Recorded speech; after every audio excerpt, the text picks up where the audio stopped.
Okay, in three, two, one.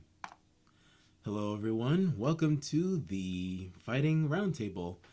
And right there on Fight Week, my name is Dante Analysis, and here joining me once again is Monique Sarah from Combat Sports on Wrapped. Thanks for coming back. Hey, always a pleasure. I mean, like I said in my post, anybody who follows me on Twitter at Monique, if I posted with Dainty Analysis that Mondays get a whole lot better when I'm Yes. at the Fighting Roundtable. So thank you for having me again. Oh, yeah, absolutely. So, today we'll be talking about techniques and training in the fighting world. This is a good topic to discuss because I just saw the UFC countdown for 249 coming on the May 9th. I'm excited and anxious at the same time as I am with every card, but especially with this one because I was just watching the promo and seeing just everything that is going to accumulate from here until fight night, and because of the main event. And any other time, I would like for this fight to happen, just not before Tony Ferguson and Khabib. It just seems it's just going to be a house of cards where it'll crumble down. It's not going to be as spectacular anymore. But I would just want to ask you: did you see the countdown? I saw a little bit and I passed out. I'm not gonna lie. It was Yeah. like late at night. And Mm-hmm. I finished work yesterday, Yeah. and a lot of my friends they were saying like you should watch the countdown. Right, so I started watching it and I passed out. But honestly, I have to catch up on it. I understand where you're coming from. You know, as a fan, as someone, and we talked about this extensively in other podcasts that we're really looking forward to Khabib versus Tony, Mm-hmm. and for this, for this to be the fight that it is, I can't help but root for Tony, even though I love both of them, and I Yeah. love Tony, as well. But it's like you can't help but root for them because you really want to see that fight in a Yes. way. Like, you know what I mean? Mm-hmm. Absolutely. Yeah, and I was just looking at them of how they're preparing themselves for this fight. It seems like they are like at the apex of what it takes to be a UFC fighter. Just their training regimen, what they're willing to put themselves through, and everything that they've done up to this point. And a little bit with that with Dominic Cruz and Henry Cejudo, but we'll talk about them a little bit later. Yeah, just for Tony Ferguson, he's quite an anomaly. I've seen his videos where he's training on like one of those scooter things. I don't know. I think it's called a hoverboard. Mike Tyson had one and he fell off. But basically, he's riding that while also swinging a sledgehammer around just to test his balance. It takes a peculiar guy to do that kind of training or to even think that's a good idea. And as for Justin Gaethje, you see that he's like a champion and like a well respected champion, a well established champion in all types of grappling, in wrestling, formerly. Yeah. When you see these kinds of training montages, you can really get a glimpse of they just put their bodies on the line just to get prepared for a fight like this, and it just leaves you in awe. Don't you think? Yeah, well, honestly, I think anybody who's listening to this podcast who definitely is a big MMA fan, you guys know how weird Tony Ferguson is. And you can't help but like him because he's weird, but he's weird because he's like authentically the way he is. He just does all these weird stunts, you know, Mm-hmm. and it works for him because if anyone has actually seen his fights, he's known for someone who bloodies up a lot of fighters. Mm-hmm. And then you have Gaethje, on the other hand, who I believe is just really one of the most skilled fighters in that division. Obviously not as skilled as my man could be, but other than that, he's like taking that division by storm Mm-hmm. right now. And I think that people shouldn't sleep on him on this fight because there is a really great chance that he's going to win against Tony. The reason why I say that is because I feel like Tony is a little bit more hittable than a lot, because of his, unorthodox fighting style. And because of that, like Gaethje has been really just kind of hammering down and unfortunately knocking down and knocking out fighters as well. So you never know what's going to happen. I think that it's funny because you said like in Countdown or any of the videos you see them working out, and like it's not even working out, it's like kind of working out with these weird stunts, like I said, and it just makes them. I guess it makes you realize like they don't really underestimate these fighters. They don't underestimate their opponents, right? So Mm-hmm. Definitely. Yeah. And now that I'm looking at Dominic Cruz and Henry Cejudo, they're cut from the same cloth, where they had, and it's from different areas. Dominic Cruz had to develop a entirely new type of fighting, of entering and exiting when engaging with his opponent, versus Henry Cejudo, where his type of wrestling is just something you would see in the Olympics, just something like that is top caliber. But with that said, even that wasn't not enough when he was getting into MMA, because he was clipped a few times. He was defeated more than once, and then he had to like repolish his style in order to have it more fit for MMA. And that's what was kind of brought up by one of the trainers at Neuro Force One in the promo. Yeah, mm, they think that just because he's Olympic caliber, they think that that's all it takes be a star. But it looks like there's more to than that, and that's what they're trying to bring it out of him for the Marlon Moraes fight and for this one. yeah, no, I think you know, like I think people would say what Triple C. Let's just not talk about the cringe Yeah, worthiness of him because that's obviously not part of his like his training or his skills. right. Like you're right. The Olympics, you see that because he literally is someone that obviously got that kind of recognition. A lot of really great UFC fighters that are amazing wrestlers. They respect him. I guess we're not talking about his personality, but when it comes to Dominic Cruz, like obviously we try to not be biased when we're talking about these fighters in these Mm-hmm. situations. Dominic Cruz literally has one of the best footwork, and I told you that like a few minutes ago that I've ever Yes. seen in my life. Right. He definitely got me enamored. Different, very unorthodox Mm-hmm. kind of fighting style. And like, it's funny because I just think that, and it might be a stretch here for some people, but like Dominic Cruz is so like for me unorthodox in a good way, and then you have Henry Cejudo, who's kind of like it's kind of like traditional the way he fights in a Right. way. At least that's just how I see it. Like, have you guys seen his fight against DJ, Demetrius Johnson? I miss you so much in Mm-hmm. the UFC, but I think that it's true. I see a lot of Henry Cejudo's like techniques and skills that are very kind of traditional versus Dominic Cruz, who pretty much like created his own workout. Which if you try to do it, it's really hard to do. Some people like Right. the train like they try to do this workout, they don't even get through the first video out of 8. I'm like, jeez, man. Mm-hmm. That's just how it is. I think it's just a different type of battle. I think Dominic Cruz, his fight IQ usually is better, even though we haven't seen him fight in a while because he's been out for a couple of years now for Mm-hmm. injuries. Right. Henry Cejudo is a champion for a reason. I'm not gonna doubt that. His fight against DJ was impressive. Like I didn't think he was gonna do that well, honestly, but he did. And then he broke DJ down. He was super aggressive, and I don't know. I think I'll see the same Dominic Cruz that I've seen, in how many years? The one that taunts, the one that puts people like gets the fighters to go forward to him, Mm-hmm. and then see his amazing footwork. And that's pretty much it for me. We'll see what happens. I'm excited for that fight.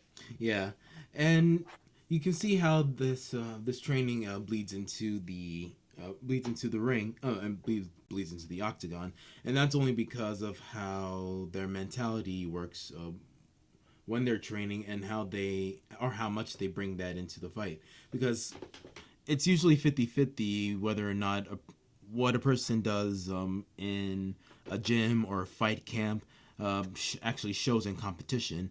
And sometimes it doesn't show at all, and they end up floundering, or they just freeze up under the limelight.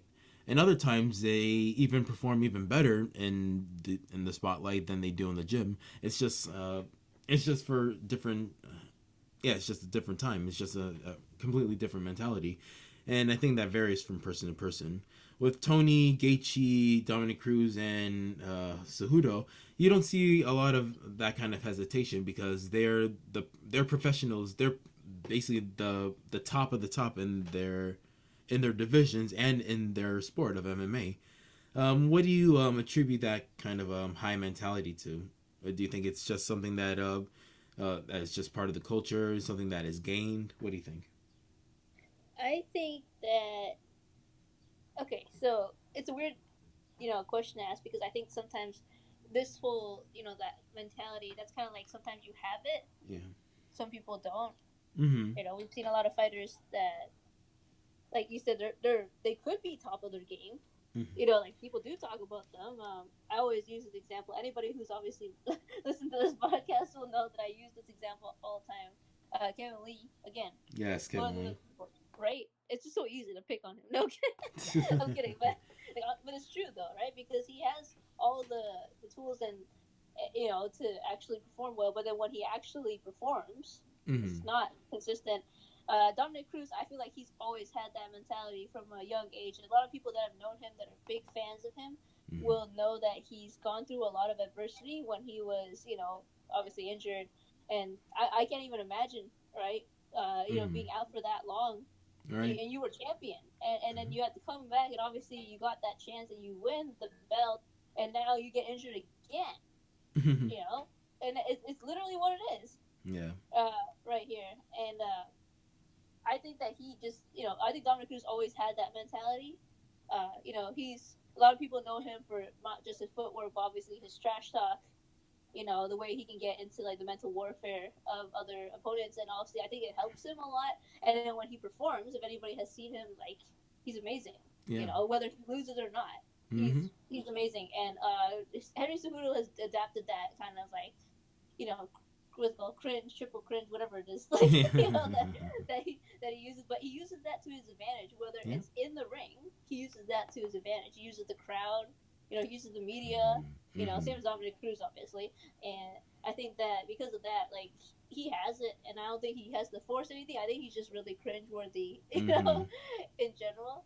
Um, and I think that it helps him because it helps like him because like, oh look, people are looking at me, people know me, Mm. obviously I'm skilled. Like Right. everybody knows he's skilled.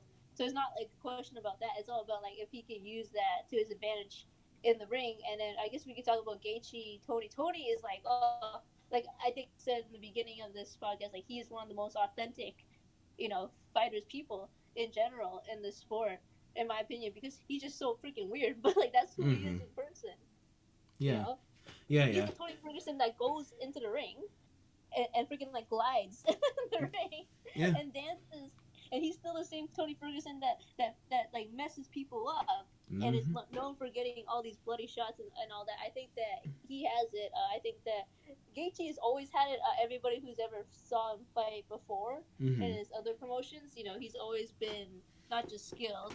He always believed in himself. So I think that it's kind of like it's acquired, just like how if someone has the drive to do something, that's only acquired. You can't teach that, Yeah. for other people. So and then I like you said, some fighters like I mentioned, like Kevin Lee, they just don't have it, in my opinion. Mm-hmm. Yeah. And yeah, and for Henry Cejudo, you touched on a little bit there. And he's tasted what it's like to get the appeal of a global audience. When he was talking about how, yeah, he got a gold medal. Yeah, he tasted like Olympic fandom, Olympic stardom. I mean, not a lot of people can say that. Not only has did he taste Olympic gold, he has UFC gold in two divisions. Yeah, I mean, with that kind of appeal, I mean, some people can argue that whether it's he's really high in that regard or not, but you can't deny that being that high level in the Olympics and gaining that much stardom is anything to sneeze at. That's why Yeah, that's why I'm always fascinated by fighters that are not only are able to achieve that a level, but are able to take that in any profession that they go to. With Henry Cejudo, he took that from wrestling to MMA, and for Cruz, yeah, and it kind of like shows how they are even as a champion. Henry Cejudo technically always had a championship mindset before he got the belt from Demetrius Johnson. But I always wonder what he will be when he gets stripped of it, because I think I think that's what might that's what will differentiate him from Dominic Cruz if he changes himself, because Dominic Cruz he seems to be much more calm in the fact that he's not champion anymore. And I think that goes to his upbringing, his maturity as a fighter, and just his status as a fighter.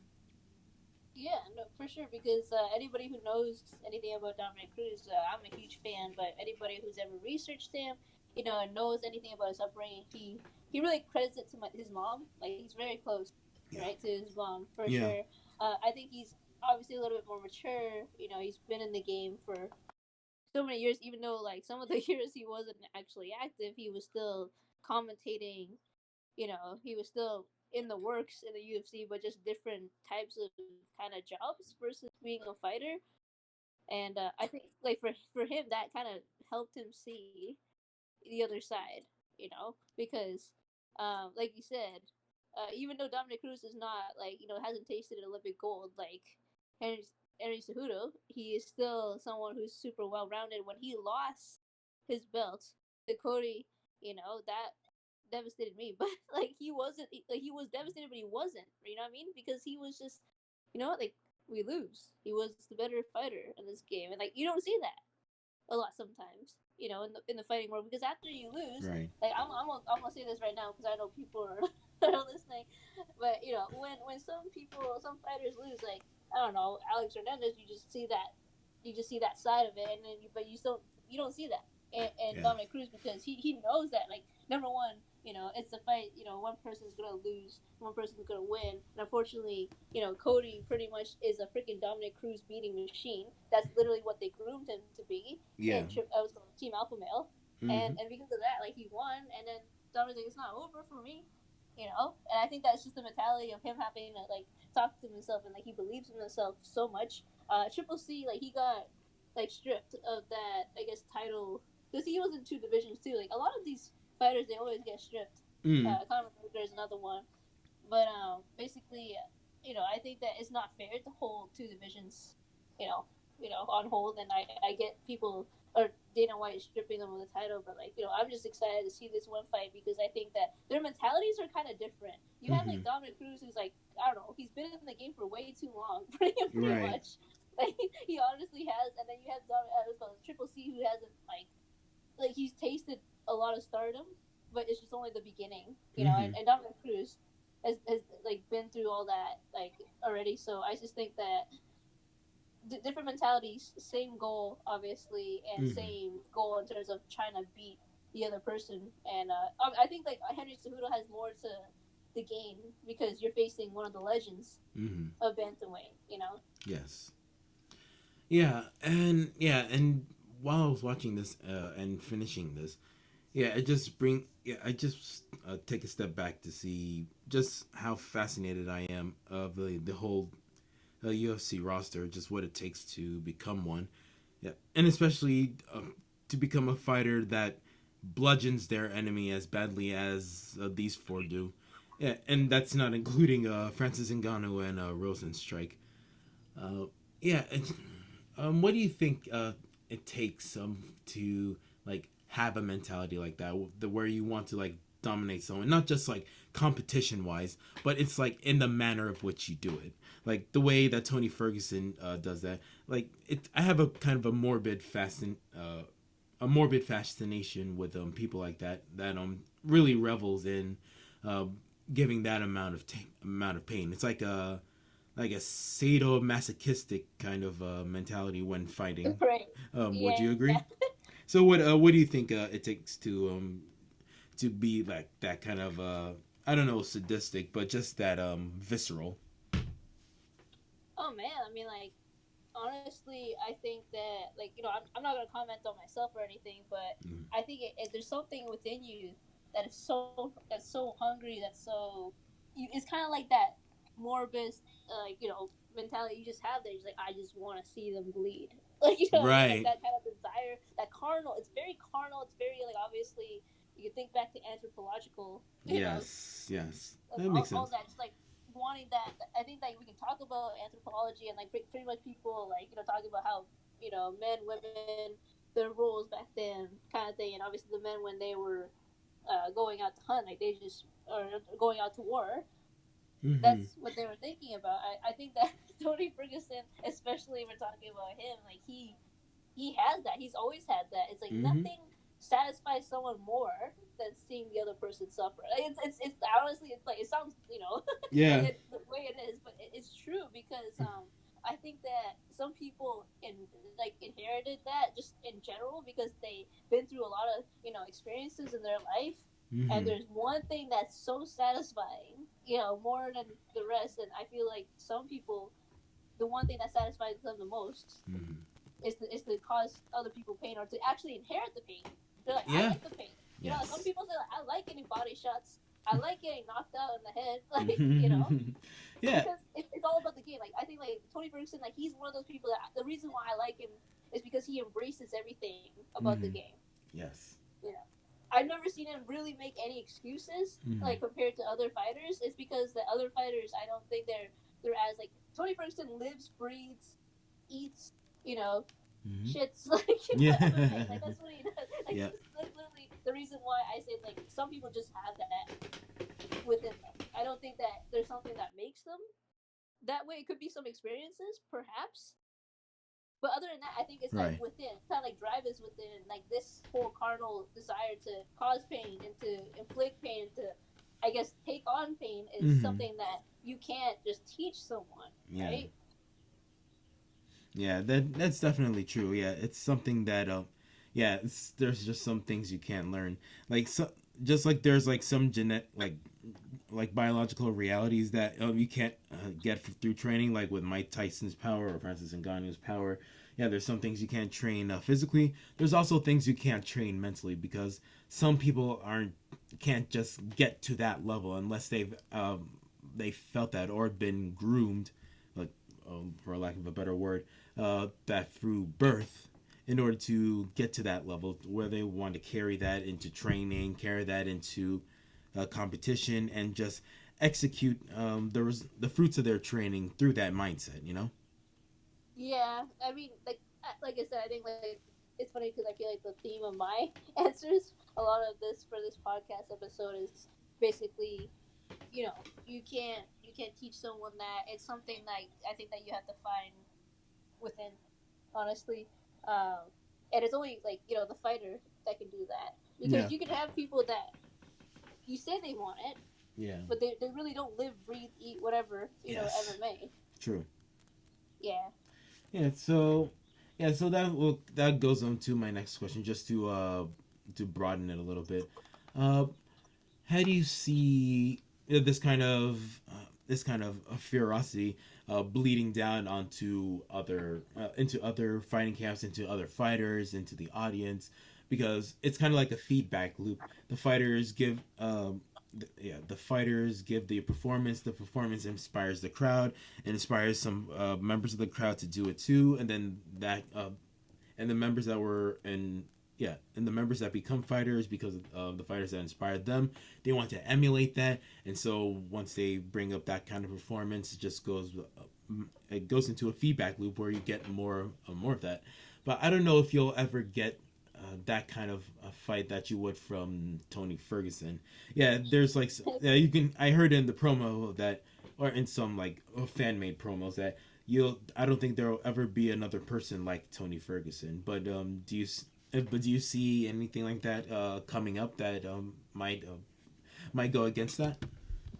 So I think we also talked about it, I believe, in the last episode or so. Yeah. I think like so. There's two parts in it for me personally. Number one, Tony Ferguson is so freaking unique to me, Yeah. right? So there's one part that makes me think that there's not many people or not anybody that could be just like Tony Ferguson. However, there are, like you said, there's this feedback loop where, like, I don't know, me and you are watching this fight. Me and Yep. you we're so inspired. We want to be just like Dominic Cruz, Yes. or and it doesn't mean that we're we're going to actually be the same. But sometimes Yeah. I feel like a lot of fighters or fans in general, they relate a lot to these fighters, and Right. that's the reason why I think that even though yes, you can say that there's no one that's going to be exactly like the uniqueness and the special fighter that is Tony Ferguson, but there are fighters that will emulate similar characteristics, Mm-hmm. you know, Yep. the whole carnal, desire and all that. Like there are fighters that will do that, or fans that I guess they want to do something along the lines of Tony Ferguson. I think people shouldn't expect themselves to be like, because there's only a few fighters in my like I guess knowledge that I think that there's just not many people that could be as carnal as them. And maybe some people are, maybe because they already have it, maybe Mm-hmm. because they're already so they just have that skill, they have that drive. So I'm not gonna say never, but I'm gonna say that I don't think like they're gonna be exactly like Tony Ferguson. Tony Ferguson to me is someone that I don't think that anybody could really be like. But there are people that are going to try to be like him, and they probably will have the same characteristics, but not exactly like him, if that makes sense. Yeah. Yeah. Oh yeah, that makes sense definitely. So yeah, I see. I do see what you mean. But with that said, let me see.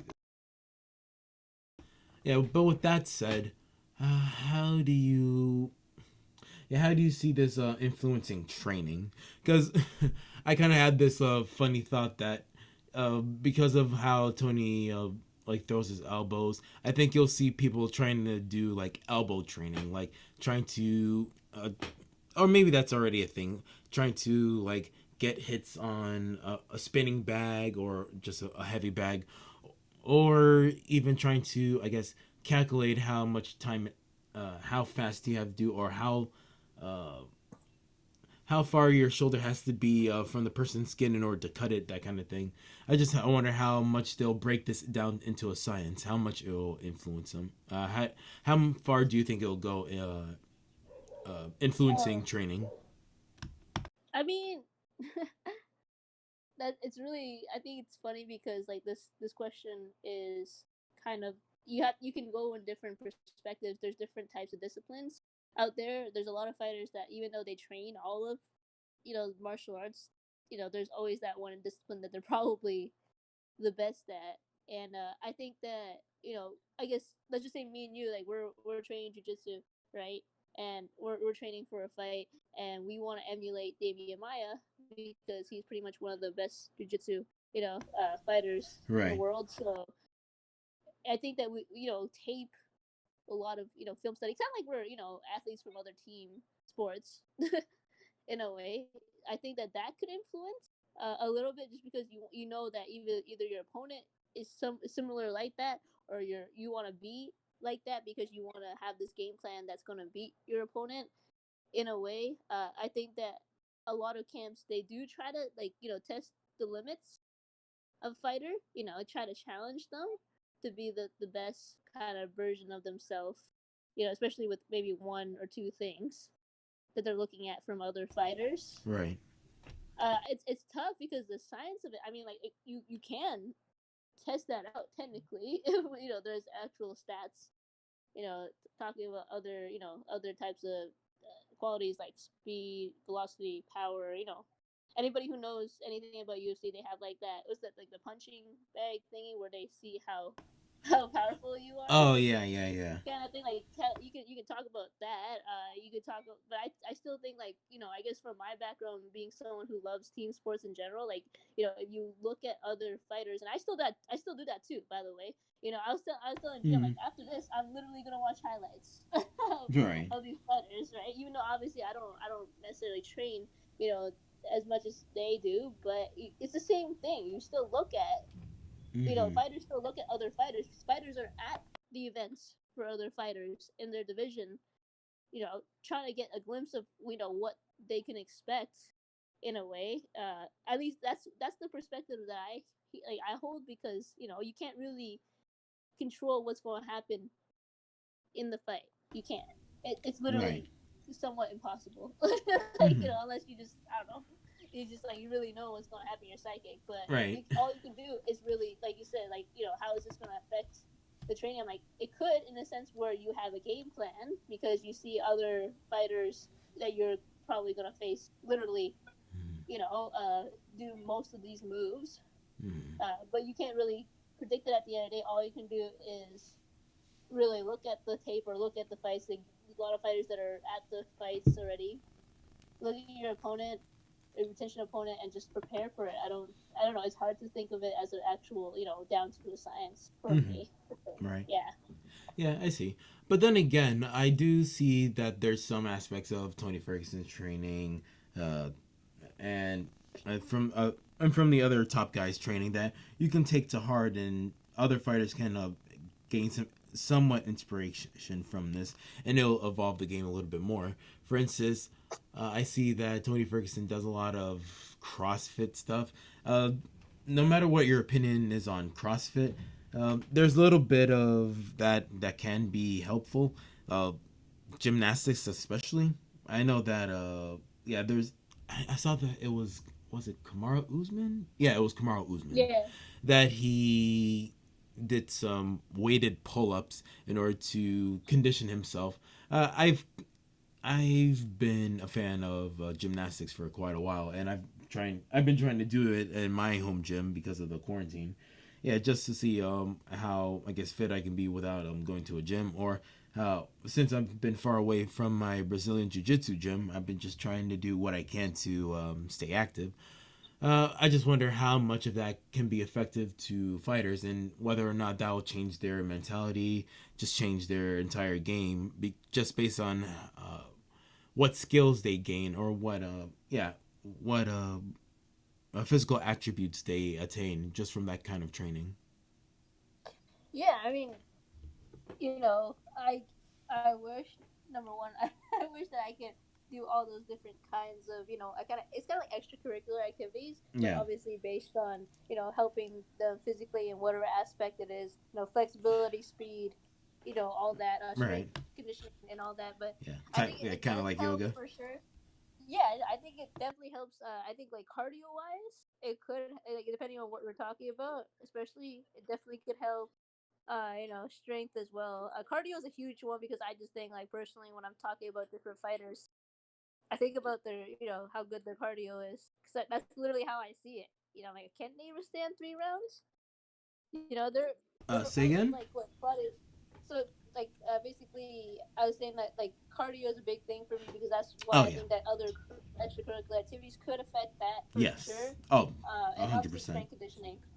Right, and like, it's funny because, like, I look at, like, can this fighter, like, withstand 3 rounds? Like, the first one that I think about is Miss Claudia Gadea. She goes hard, Right. in the first round or two, and then, like, she gasses out. I literally seen it live. I was like, what in the world Yeah, is that is going true. on? And I think that I'm not saying that she could benefit from, some of the extracurricular activities, but I think, like, cardio wise, strength conditioning wise, for sure, flexibility, especially if you're doing jujitsu or anything like that, is definitely, it's gonna help for sure. It's not. I don't know if it's everything, because, like, you think about Tony Ferguson, like, the reason why he's so good sometimes because he's involved in so many things. Freaking wind shooting, freaking, like, like, he's like, I don't even know how many things that Tony Ferguson does, but it definitely adds to his game. Um, in terms of, like, the way he fights, though, I feel like that's probably kind of within as well. There's obviously a lot of technical stuff that you can talk about Right. when it comes to his elbows and all that, like, all that kind of stuff when it comes to his striking, or how he is on, like, the weird kind of shenanigans he does on the ground. Uh, but I Right. but I think it does play a factor. I don't know if it plays, a really huge factor. Like, I guess you can say, like, what, GSP, huge guy. Like, he literally every single day when he posts on Instagram, he's doing something different, Yeah. underwater something, like, I but wonder that's if he's still what doing we're talking ballet about. too. I'm not surprised. Yeah. Anyway, I think it does aid. I think that in the technical aspect, but I still think that the game plan is still what I think about the most because, like, obviously, I'm trying to think about someone who probably hasn't, like, gone the most, what, extracurricular activities based on that. One of my favorite fighters, Max Holloway. I love him, Mm-hmm. and he has a special place in my heart. However, when Right. I see him, like, you remember that fight in Toronto when he was facing against Brian Ortega? Everyone's Yes. like, it was tight, between them. We didn't know who was going to win, like, in general, before this whole fight. All the betting lines were crazy, and, Oh like, yeah. basically, what Max Holloway, he said, his coaches said, just run your hands, Oh, see what there we happens. go. Like, like, very, just, what I mean, like, Mm-hmm. very casual, like, That's a good and point. it worked. Yeah. Oh yeah, and sometimes you don't want to complicate it too much. Yeah, it always follows the keep it simple method. Yeah, as good as learning other kinds of training is. Yeah, there's always the a simple flight training that will always triumph over everything else. Yeah, I Uh, think yeah. instinct too. You know, like instinct Mm-hmm. and fight IQ are probably the biggest thing. Cause like I don't know, cause I don't know if you've ever been in any tournaments before, but anybody who I know that are like my friends or anybody that I know that trains and fights, like it's very different in the ring or in the Yeah. octagon. Mm-hmm. Yeah. And yeah, it kind of reminds me that what's it called? Yeah, I did an interview with Shane Burgos. Yeah, he talked about uh but the UFC if that it's not for everyone. Like the specialized kind of training that he did at Tiger Showman's. Yeah, it's pretty rigorous and not everyone can go through that. But if you can, it can push you to the top. It First of all, I didn't know you actually interviewed Shane Oh yeah, it Burgos. was a while back. Yeah, I was gonna say like what? That was the first thing. Second thing for sure, I think like in a couple of past episodes we were talking about how certain techniques and skills, how it affects, the fight game of fighters. Obviously, repertoire and also like a game plan for many fighters. Right. I think that it's because I think that it's a combination of different attributes. Obviously talking about a specific type of extracurricular activity or anything like that or that the I guess the school the it's called the MMA gym says like you should train in that's going to help you with other things. I think it's always going to help. I think that at the end of the day though, when you're in the octagon, like you could be the most skilled fighter in the world, right? You could have all the weapons in your arsenal, but at the end of the day, Right. are you going to implement the best game plan? You have to have a game plan. You have like Max Holloway. He likes to kind of tug and pull. You know, Yeah, that he makes tugs sense. and you pull. Like what I mean, like in this first Mm-hmm. round or second round. And like, Yeah. but that works for him because he tries to gauge the fighters, a reaction to a lot of the different moves that he's gonna make, and I think that like that the mentality of it plays like it's 50-50. That's what I'm gonna say. Like it's definitely 50-50 when it comes to mentality, and then you talk about the skills and the training that goes into preparing for a fight. Mm-hmm. Yeah. So yeah, and on that front, uh, I'm just interested to see how it'll evolve. It's just how everything about it will evolve. Whether it'll just fizz out and it'll just come into a new generation of people, and that'll just become a relic. Which I really don't. I really hope it won't happen. But then again, I don't think it will happen because they'll leave such a mark that it'll be referred to for like years before years after this is all said and done and we're all old. So yeah, I have some faith that it'll be a lasting legacy for the UFC and for fighting in general.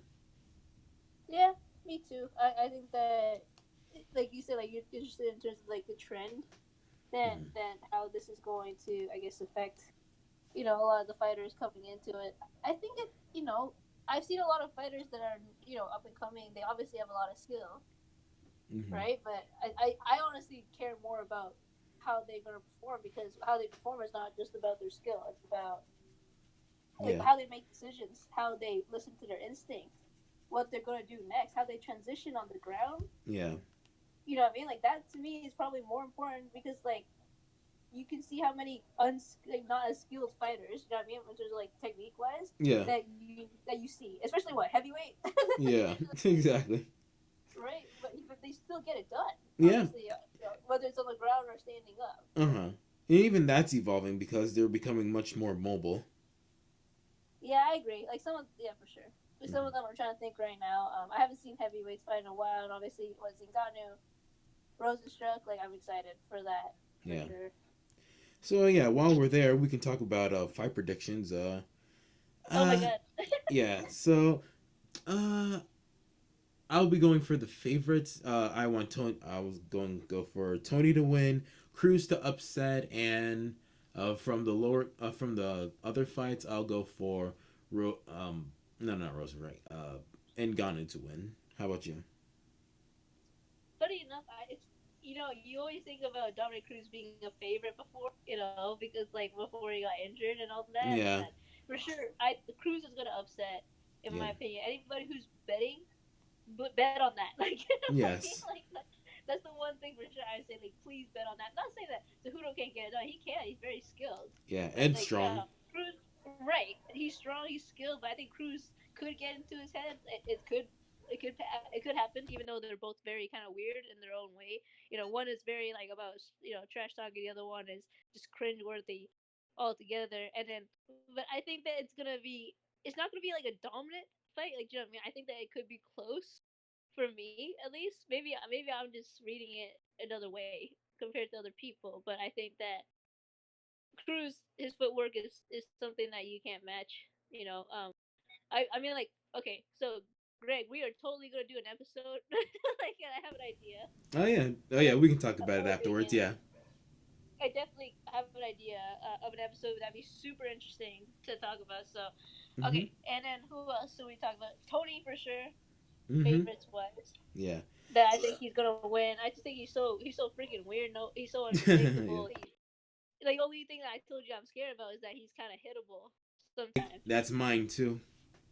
hmm That's the only reason. But like, so that's the thing. I wouldn't be surprised. Like, if we were just talking during the fights, and I'd be like, Gaethje wins. I'm like, I'm not surprised. Like, he's amazing right now. He's on what Oh yeah. something fight let's go win streak, and he's very young. He's up and coming. Yeah. Uh, The only but two lost. Tony, yeah, I mean Tony. Like, I just feel like because Tony's unpredictable, and I like that about a lot of fighters because you Mhm. don't know what the hell's going to happen, and so like, and I can't wait. I haven't seen him fight in so long. Like, Mhm. it feels like it's so long for me and like Tony Ferguson. So Right. it feels like it.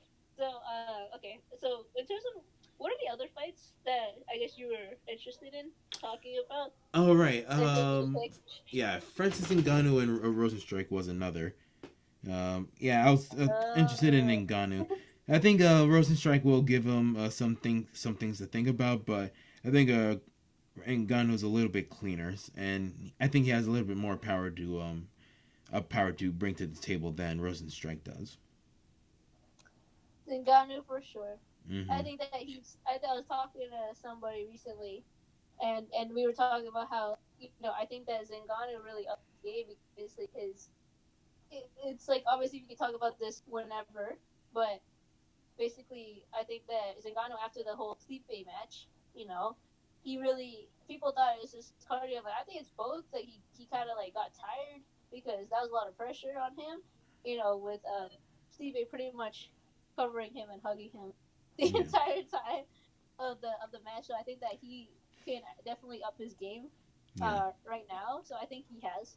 I think that obviously against Rosenstruck, like I don't know if it'll be a big factor. Obviously, mostly it's gonna be probably striking, Mm-hmm. and Francis Ngannou has everything that has the advantage. Biggie Boy, I love Biggie Boy. If anybody Mm-hmm. doesn't know his nickname, that's what it is Yeah. right now. That last fight, I guess, was it him and Aster Overeem? I was just like, oh, like that was me right during that fight.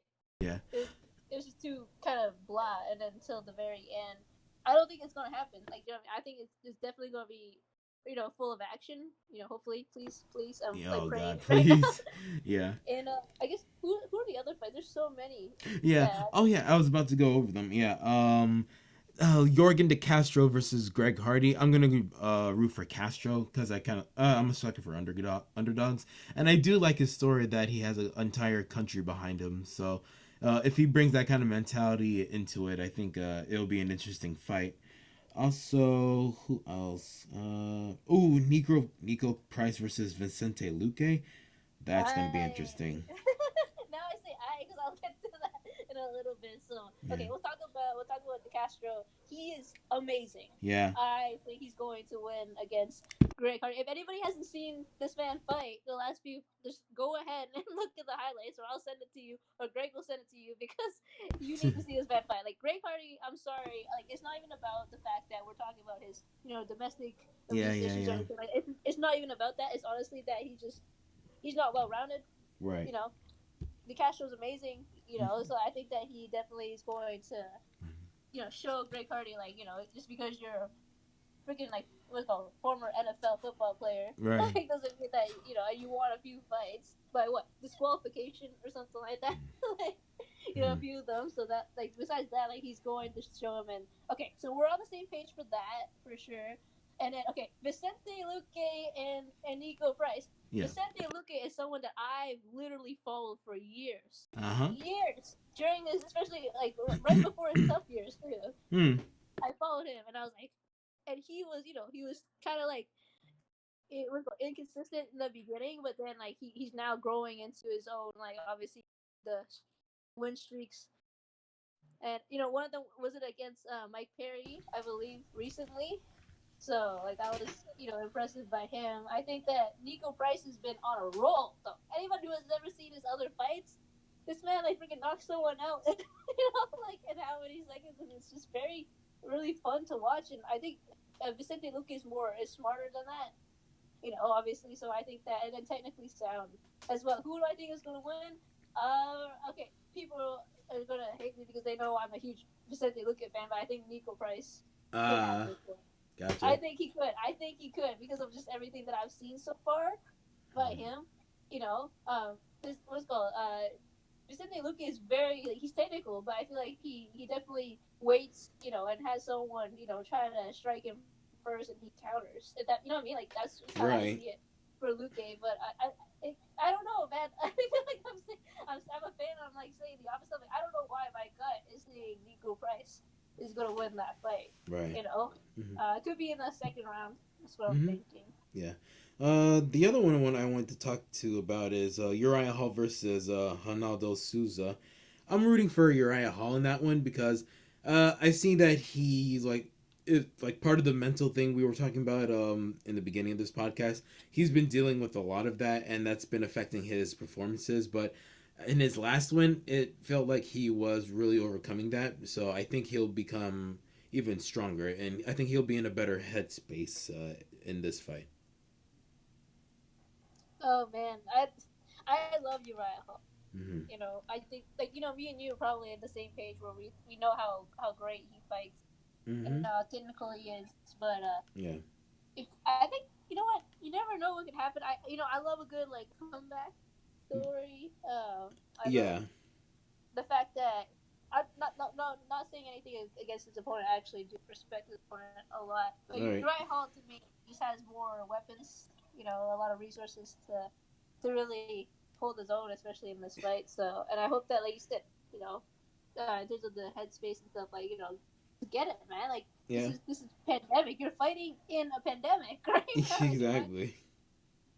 What do you have nothing to lose, honestly? Exactly. Well, so Well, I mean something to lose, yeah, but not exactly. everything. I was about to say, but yeah. It's a weird thing.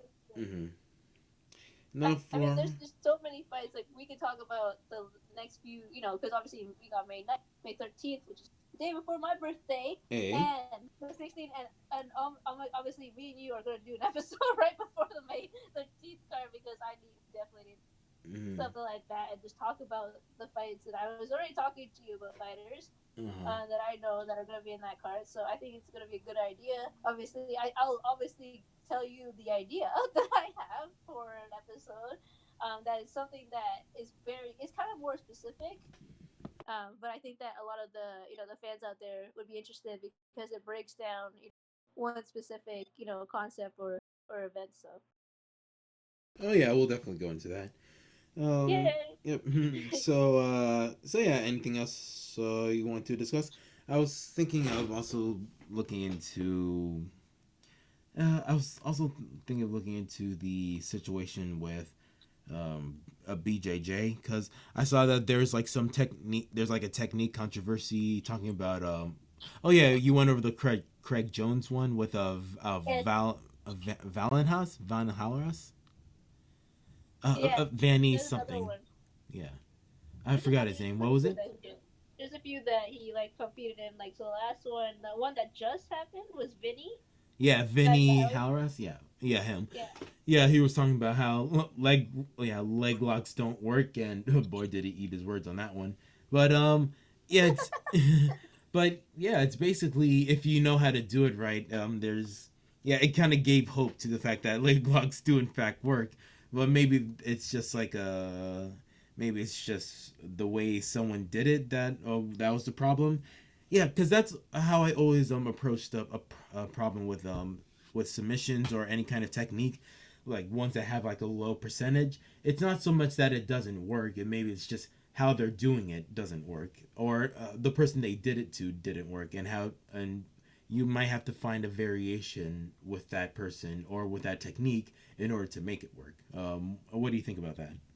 Yeah, I mean, okay. First of all, anybody who does not know who Greg Jones is, he's literally probably the best in terms of no gi BJJ there is. He's Mm-hmm. always on submission underground. Like, he doesn't really compete, you know, in MMA because he's strictly about BJJ.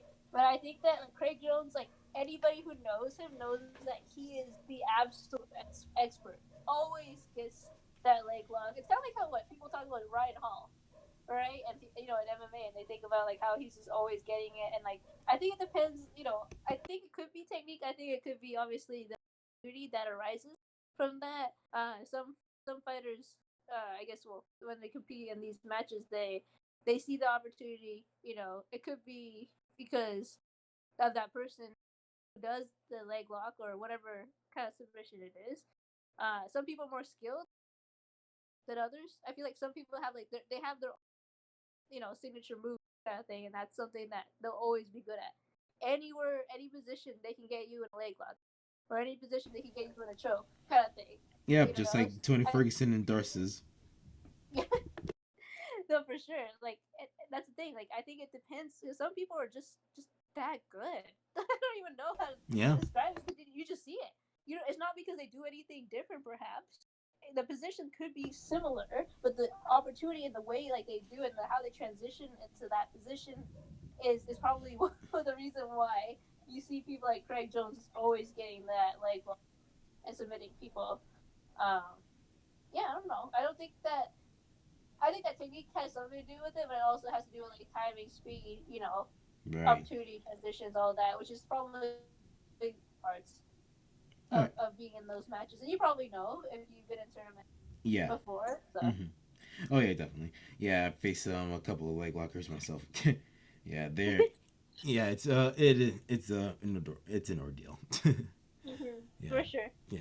So yeah, I think that's all that I had to discuss, and I'm glad I was able to get this one out successfully. I might add, yeah, especially in the midst of fight week. So yeah, I'm really excited to see UFC start kicking it into high gear for the first time in a while.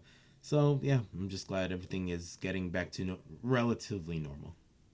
Yeah, I just say anybody who's fighting on that card or the other cards in May, please stay healthy. Please, Yes. please stay healthy. That's my number one thing because I know, from different states to different countries, the pandemic is literally, just everywhere is different in terms of their, you know, rules and how strict they are and all that. So I think that, you know, fighters, please stay healthy. And I can't wait to have this. It's only a few days from now. Oh Yeah, my god, I'm so exactly. excited. Right? It hasn't hit me yet. Honestly, guys, it hasn't hit me yet at all that I'm getting UFC because it's been like I don't even know how many weeks. So, like obviously, Greg, thank you so much for always having me on your podcast, and I'm going to text you in a little bit about the idea that I have for an episode. We definitely got to touch on a few more episodes. We're definitely going to talk about the May 13, 16 cards. I think that it's probably a good idea. Like, Yeah, there's too yeah, many sure, fighters that definitely. we gotta touch on. And like, if anybody does not know who the host of this podcast is the Fighting Roundtable. The host is Daty Analysis or the Daty Analysis on Twitter. You can find him. You can find me on Twitter as well. I have a promo with him. It's at Monique. Yep. And anybody who is also a fan of not just MMA but other sports, please follow my Combat and also my sports network page at Unwrap Sports at Combat Unwrapped. And great, I'm just so excited now. You got me like hyped for these Yeah, fights. absolutely. It's fight week. That's what it does to you. It's fight week, guys. Like this is how we do it. This is how we, I guess celebrate it it's fight week for how long now? How many Yeah, how many weeks? exactly. So yeah, Right? mhm. So yeah, with that, we can end it on a really high note in the hype for Fight Week. So thank you very much, Monique, and thank you very much, everyone, for joining us for this episode of the Fighting Roundtable. We'll see you next time.